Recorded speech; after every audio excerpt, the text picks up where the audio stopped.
நல்லா சவக்கிறதுக்கு என்னென்ன பாருங்கள், காஞ்சி போன எலும்புச்சம்பழம் அதை நுணுக்கி இதில் போட்டுக்கணும். நல்லா சிவப்பாக கருகருன்னு செம்ம கலராக அதை பாருங்க. இது ஏற்கனவே போட்டு போயிடுச்சு. அடுத்தது நாங்கள் போட போகிறோம் கிராம்பு, உங்களுக்கு தேவையானது, புளி, சர்க்கரை 2 ஸ்பூனு, டீத்தூள் 2 ஸ்பூனு,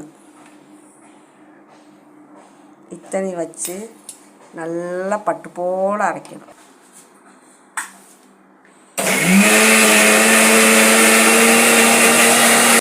இந்த மாதிரி அரைக்கணும். அரைச்சிட்டு கையில் வைக்கணும். வச்சா அப்படி தான் சிவக்கும்.